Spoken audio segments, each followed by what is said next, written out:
Assalamualaikum warahmatullahi wabarakatuh.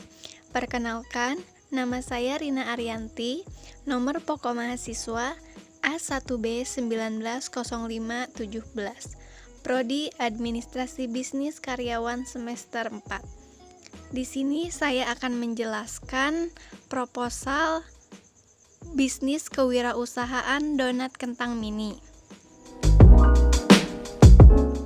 Latar belakang. Seorang wirausaha harus pandai dalam melihat peluang yang berada di lingkungan sekitarnya, dan kemudian mampu memanfaatkan peluang tersebut dengan cara menciptakan suatu produk yang dimiliki nilai, ditambahkan agar dapat menarik nilai konsumen untuk produk yang dihasilkan. Banyak sekali peluang usaha yang ada di sekitar lingkungan para wirausaha yang dapat dimanfaatkan dalam proses memulai usaha. Salah satu peluang usaha yaitu usaha pembuatan donat, karena donat ini merupakan salah satu pilihan cemilan favorit mulai dari konsumen, remaja, hingga orang dewasa.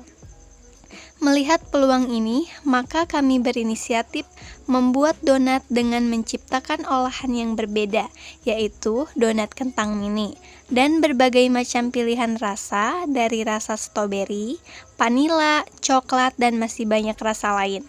Selain itu juga, saya menyediakan donat kentang mini dengan rasa talas bagi konsumen yang tidak suka dengan rasa tersebut.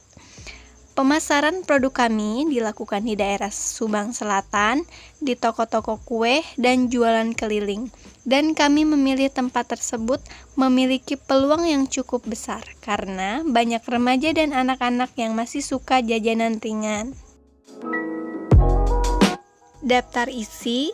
Bagian A, tujuan, harapan, dan target pasar. Bagian B, iklan produk, konsep gambar spanduk, dan cara pembuatan produk. Bagian C, biaya produksi atau modal dan peluang usaha.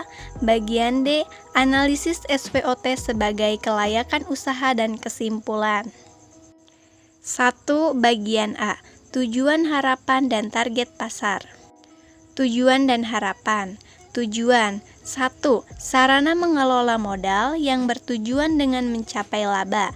2. Merealisasikan kreativitas yang dimiliki.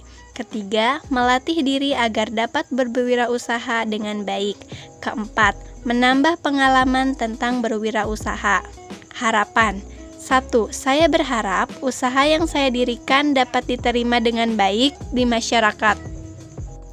2. Saya berharap usaha yang saya dirikan dapat berjalan dengan lancar dengan rencana yang sudah ditetapkan. 3. Saya berharap usaha yang saya dirikan dapat berkembang dengan baik.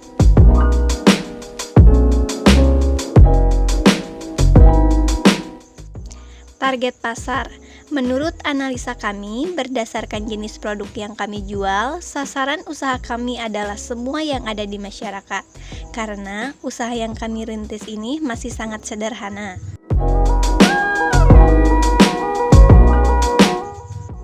2. Bagian B, iklan produk, konsep gambar spanduk, dan cara pembuatan produk.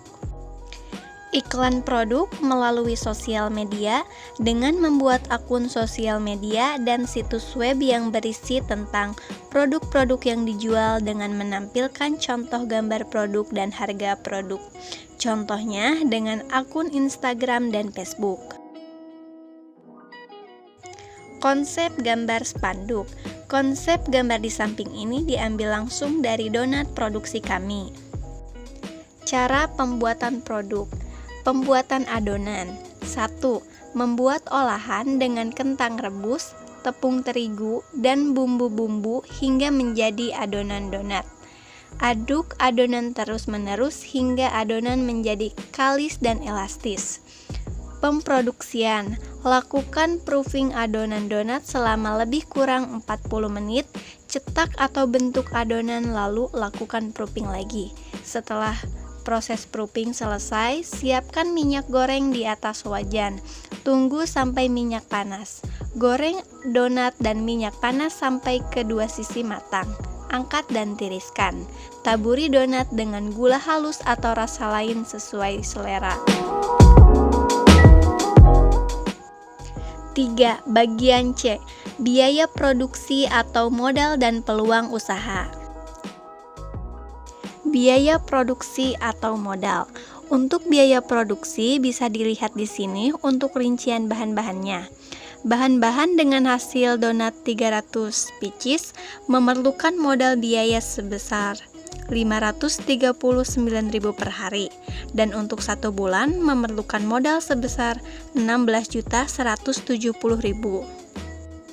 Peluang usaha mencakup kebutuhan permintaan produk. 1. Kebutuhan. Kegiatan santai bersama teman atau keluarga merupakan salah satu untuk melakukan berbagi dan untuk menambahkan suasana santai tersebut. Maka biasanya diiringi dengan cemilan-cemilan yang telah disediakan seperti donat ini. Permintaan. Adanya keinginan konsumen untuk makan donat yang dimiliki kandungan nutrisi dan memiliki berbagai macam rasa pilihan sampai rasa asli untuk menyamarkan suasana santai para konsumen. Produk. Kami berinovasi pada donat kentang yang masih belum banyak dikonsumsi konsumen dengan menambahkan beraneka macam citra rasa sampai asli dengan harga yang terjangkau dan berbeda-beda sesuai pilihan rasa. 4. Bagian D. Analisis SWOT sebagai kelayakan usaha dan kesimpulan. Analisis SWOT sebagai kelayakan usaha. 1. Kekuatan. Harga donat kentang mini ini relatif murah, sehingga dapat tercapai oleh konsumen. Donat kentang mini ini banyak pilihan rasa yang berinovasi, diolah dengan bahan alami dan tanpa bahan pengawet sehingga bersih dan higienis. Kedua, kelemahan. Proses produksi yang sedikit meningkat kesulitan karena diperlukan hati-hati agar produksi tidak hancur dan harus digoreng dengan suhu yang pas agar produk menjadi sangat lezat. 3. Kesempatan. Kebiasaan para konsumen yang mencari cemilan yang bergizi, murah dan bercita rasa seperti saat ini, terutama di kalangan remaja. Setiap konsumen pasti suka rasa yang berbeda-beda, sehingga produksi ini agar menjadi alternatif cemilan yang sesuai dengan pilihan konsumen. Keempat, ancaman. Ancaman yang dapat timbul dari usaha donat kentang mini ini adalah 1. Pesaing tidak sehat. 2. Harga bahan baku tidak stabil. Ketiga, adanya produk serupa dengan kualitas baik dan harga murah sehingga menjatuhkan produk kami. Kesimpulan, produksi donat kentang mini ini mampu menghasilkan laba sebesar 211.000 dari 300 pieces donat kentang mini yang dijual per harinya dan 6.330.000 per bulan dengan harga jual sebesar 750.000 per 300 pieces per harinya dan total modal sebesar 539.000 per hari. Oleh karena itu, usaha ini mampu dikatakan sebagai usaha yang memiliki prospek yang sangat baik, sehingga produsen diharapkan mampu mencapai konsistensi usahanya dan terus berinovasi terhadap produk yang dihasilkan. Sekian penjelasan mengenai proposal donat kentang mini, semoga bermanfaat. Terima kasih. Wassalamualaikum warahmatullahi wabarakatuh.